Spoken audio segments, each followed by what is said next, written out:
The Marvel Cinematic Universe has paved the way for an unstoppable flood of high-budget superhero films. Since the release of Iron Man in 2008, the MCU is now 15 films strong and has grossed the insane number of $11.7 billion, turning it into the most successful film franchise of all time. It's fair to say that Marvel is milking the biggest cash cow in cinema history. The mountain of money just keeps piling up, so much so that the MCU is now spreading its wings far beyond the big screen.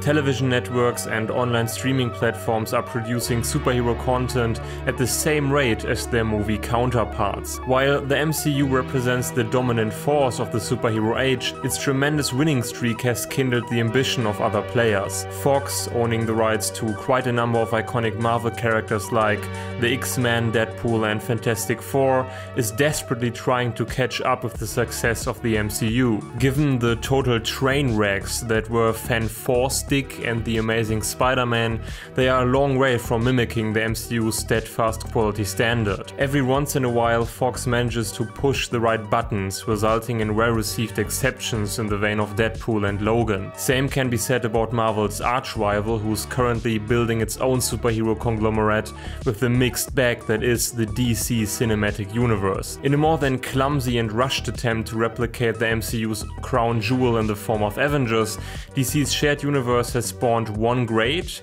one mediocre and one outright horrible film. Now that DC completed their own version of The Good, the Bad and the Ugly, it has become unmistakably clear that the superhero printing machine is bound for financial success no matter what. Combined, DC, Fox and Marvel dominate the domestic and foreign box office. Together they account for over 50 superhero films since the turn of the century. Over 50 superhero films in 17 years, and no end is in sight. What long had a rapid cult following within the comic book realm has now entered the outside world and conquered the mainstream as well as every imaginable facet of modern pop culture, except the video game industry. While the superhero movie business was thriving, the last decade hasn't been too kind to video games, aside from Rocksteady's unmatched Arkham series. Lukewarm on-screen adaptations and uninspired mobile games, unappealing to the hardcore gamer audience, accounted for the lion's share of superhero content within the video game cosmos. Every now and then exceptions like the surprisingly good Spider-Man 2 or Marvel vs. Capcom offered a small silver lining in an otherwise unpromising portfolio of quick cash grabs. But if Insomniac's PS4 exclusive Spider-Man game and Square Enix untitled Avengers Project are any indication, things are about to change. Big time. All of a sudden Marvel hands its IPs over to the most talented and prestigious studios in the industry. Insomniac has proven to be a goldmine of fast-paced, enjoyable third-person gameplay.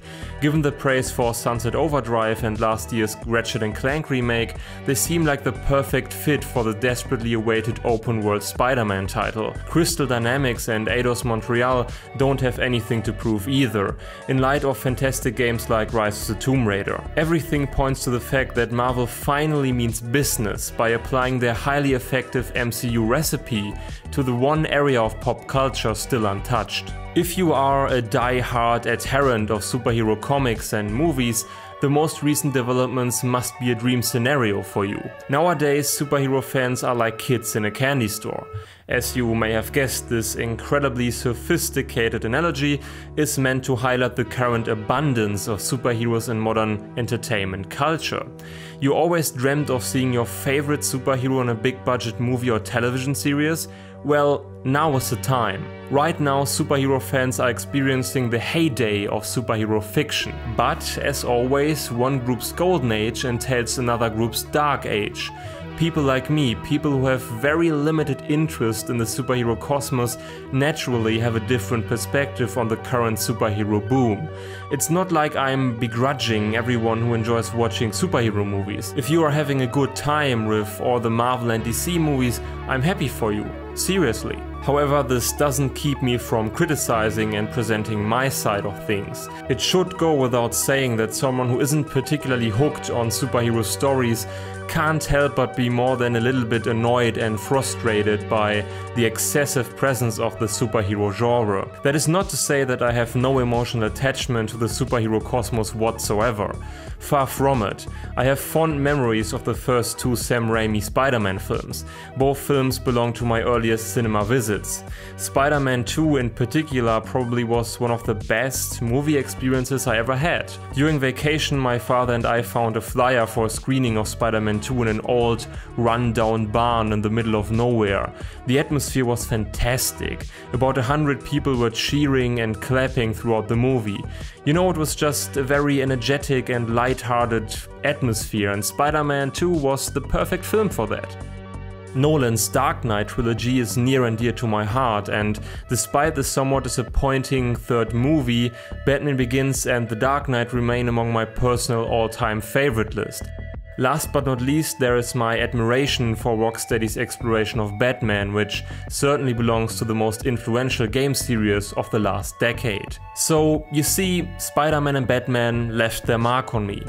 But apart from that, I'm just not super stoked about everything DC and Marvel have to offer. The reason why I have my issues with the current landslide of superhero movies is the fact that they promote and foster a stubborn trend of blueprint filmmaking that abandons engaging storytelling for unending franchise creation. The MCU's well executed but at the same time monotonous story formula and the influence it could have on video games is what worries me. I can assure you that it isn't my intention to bash the idea of superhero movies and games in general. I'm making this video because I feel the need to share my concerns. I fear a future in which the MCU's idea of an interconnected shared universe and the complete oversaturation of superhero content it entails take hold of the video game culture. So why exactly am I concerned about a Marvel gaming universe? Didn't I just admit that Marvel is pairing up with the best developers in the industry to raise the quality standard of superhero video games? Before I can elaborate on my skeptical stance towards a Marvel gaming universe, I should first clarify what exactly bothers me about the MCU. I'm certainly not the first to point out these issues since they are fairly obvious. So here we go. It never ends. The MCU's whole premise revolves around the idea of an ongoing interconnected shared universe. Now that Marvel knows even previously unknown comic book heroes like Ant-Man or the Guardians of the Galaxy can fetch considerable amounts of profit, they can harvest their entire catalog of characters, which, as you can imagine, is vast. Every single movie introduces new characters to the MCU which are prepared for their own standalone movie release. Combine that with the fact that no major hero faces the consequences of death, and we are confronted with a storytelling concept that draws its energy from an unyielding stock of characters. The never-ending nature of the MCU combined with the fact that every movie is chock full of cameos, Easter eggs and future story teasers makes it utterly impossible for the viewer to catch up, let alone to stay on top of things. You may regard it as a strength, but for me there's something inherently unsatisfying to a narrative that never ends. Disruptive comedy. Okay, so this is the part where people will tell me that not everything has to be bleak and hyper-realistic. You know what? I completely agree with this notion. Marvel movies try to stay true to the lightheartedness and fun of their source material. I have nothing against some nicely timed jokes. Unfortunately, it doesn't stop there. Marvel overdoes it in my opinion. The characters in Marvel movies usually don't take anything seriously. Each life-threatening situation is laughed away by some quirky or ironic remark. Cap, you got incoming. Incoming already came in. The whole universe doesn't take itself seriously and reminds us how irrelevant the characters' actions are in the end. Bland characters. Except for Tom Hiddleston's portrayal as Loki, the entire 15-film-strong universe so far hasn't spawned one decent villain. Not one. In fact, Marvel's antagonists are so boring and forgettable that I sometimes even forget movies like Guardians of the Galaxy had one to begin with. I even had to Google his name. Ronan. Yep, that's it. His name is Ronan, and he's evil. The main characters aren't much better either. They all portray a somewhat flawed but instantly redeemable hero, always ready to make a joke. No stakes. A story that never ends, the excessive use of comedy and bland characters ultimately result in a universe that has no stakes. Since Marvel has to make sure each character is available for a potentially everlasting number of movies, no one is allowed to face serious consequences for his actions.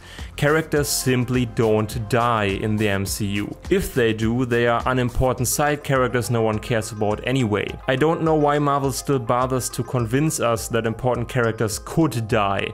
Nick Fury, Groot and Loki already established a general rule. Whenever you think a main character is out of the game, his resurrection scene is right around the corner. No matter how tremendous the conflict, at the end everything returns to its status quo. There is no weight behind decisions, hence there's no suspense and nothing to remember. Yet almost every Marvel movie throws an end of the world scenario at us. Why should I care? Stakes, or to put it in the words of Western writing tradition, conflict and character actions which entail serious consequences, drive a story, justifying the audience's ongoing investment. Eventually, this constantly teased conflict potential needs to result in serious consequences, otherwise conflict in the MCU continues to be nothing more but an unconvincing threat, a fart of hot air. Characters aren't allowed to suffer serious consequences because the MCU in and of itself isn't allowed to eventually end. The cash flow can't be interrupted. Every dead main character would entail the potential final phase of the MCU. If I had to summarize the attitude of the entire MCU in one scene, it would be this one. Easier. Ooh, child, things will get brighter. Listen to these words. Ooh, child, things are gonna get easier. Ooh, child, things will get brighter. Now bring it down hard. Someday, put it together. What are you doing? Dance off, bro. Me and you. You may argue that this moment of utter carefreeness and disruption of any sense of suspense was unique to Guardians of the Galaxy and Star-Lord's character, but we all know that's bullshit, don't we? Ultimately, this moment is the perfect allegory for Marvel's lack of suspense and meaningful conflict. Say what you want about Dark Knight, but this is a movie with a unique and clear vision. The Dark Knight is Nolan's individual take on the universe and iconic character that is Batman and Gotham City. The Dark Knight is a Nolan movie. In the MCU, every unique brushstroke of the director is glossed over with the same monotonous color. Apart from the Nolan Batman series, the current DC and Marvel superhero movies eliminate the individuality of each director. They sacrifice drastically different visions to fit the great unified whole. This is probably why the collaboration between Marvel and Edgar Wright regarding the Ant-Man movie was doomed to failure. Edgar Wright has a very specific style, an immediately recognizable style that would have clashed with Marvel's standardized blueprint. The Dark Knight was a Batman movie infused with Nolan's filmmaking style. The Marvel movies are directed by a whole bunch of directors whose individuality get lost during the process. Captain America Winter Soldier and the first Iron Man at least showed slight outbreaks of personality, but even those attempts are being suffocated by a static, irreversible shared universe formula. Every director sacrifices his individuality to complement the grand picture. At first this may sound poetic, but if the result is the exact same rhyme scheme over and over and over again, all is swallowed by an empty void. Repetition, repetition, repetition. Eventually, it all boils down to this. The MCU's major characteristic is repetition. Do we really need another origin story? How many light beams are enough? a question that the DCU should ask itself as well. If you can't live without a light beam at the end of your movie, at least earn it. Remember Lord of the Rings? That light beam was earned. By and large, every Marvel movie includes the same villains, story beats and jokes. Everything is produced on a relatively high quality standard, but it also lacks originality and fresh new ideas. Narrative and characters are neither coherently and organically connected, nor completely disjointed and disconnected. Nothing can stand on its own, and nothing makes perfect sense in a broader context as well. It's a narrative clusterfuck of loose ties and contradictions, all governed by an unoriginal filmmaking blueprint. A blueprint that unfortunately is so incredibly effective in its money-making abilities that it undermines the visibility of almost everything else. Do you think it's a coincidence that Every Frame a Painting uploads a video that points out the repetitious soundtrack in Marvel movies, while Patrick Willems highlights the lackluster repetitious color grading in Marvel movies? Videos like this exist because every single aspect about the MCU and most current superhero movies in general takes zero creative risks. Marvel developed a formula that after several dozen superhero movies has become blatantly obvious. That is not to say the formula is bad, it just isn't great either. The soundtrack in Marvel movies isn't horrible, it's fine. The color grading in Marvel movies isn't horrible, it's fine. The action scenes in Marvel movies aren't horrible, they are just fine. The characters in Marvel movies aren't horrible either, they are just fine. Now you know why I'm not a fan of the modern superhero boom. This is why I'm concerned. If Marvel implements the same shared universe formula into video game culture, I'm afraid a Marvel gaming universe will have to face the same fundamental flaws, and the gaming community will be confronted with the same disproportionate quantity of superhero content. While developers like Insomniac and Square Enix will create high-quality AAA experiences without a doubt, it would be somewhat alarming to walk into a future where the video game AAA market is just as dominated by the superhero cosmos as the movie world already is.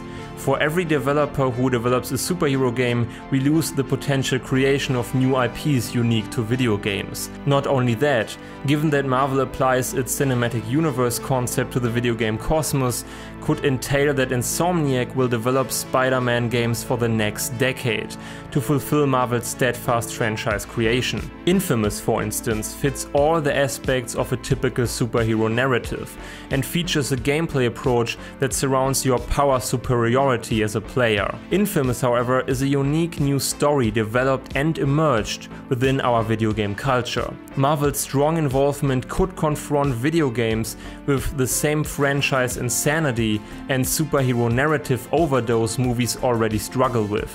Once more, I want to clarify that I'm actually eagerly awaiting the release of Insomniac Spider-Man. I respect Insomniac as a talented developer, and everything they've shown so far reaffirms the immense quality of the game. We also have to take into consideration that video games aren't movies. Storytelling in games works very differently in many aspects, and the addition of satisfying gameplay mechanics usually helps to increase my interest for a story I otherwise wouldn't care too much about if it were a movie. Maybe the stories and characters will be just as repetitious, but the gameplay lends each game an original and unique feel. It's also unclear at this point if Marvel will even get the chance to copy its shared universe approach, since Spider-Man is a PS4 exclusive. Everyone can buy a ticket and watch the latest Marvel movie in cinema. The same cannot be said about video game titles. Only a tiny fraction of consumers owns every single platform. Exclusive deals are part of the industry. So if a Marvel gaming universe is going to happen, we simply don't know yet how the specific nature of video games will influence the formula. I'd also like to point out that unoriginality and a general lack of ideas is an issue the video game industry is already facing. Many franchises in the video game world have fallen into the same trap as the Marvel Cinematic Universe. However, at least most of those are unique to video game culture or don't manage to release more than one title per per year. One uninspired Call of Duty per year is a hell of a lot better than 10 per year. My point is, Marvel's influence certainly won't help in all likelihood. The coming years will show if my foreboding, doom-mongering was at all justified or nothing more but the hysteric rambling of a concerned video game nerd. Let's be real, probably the latter. As it stands right now, I'm actually excited to play Spider-Man next year. Let us all hope projects like Insomniac Spider-Man preserves their uniqueness instead of tumbling into a downward spiral of monotonous blueprint game development.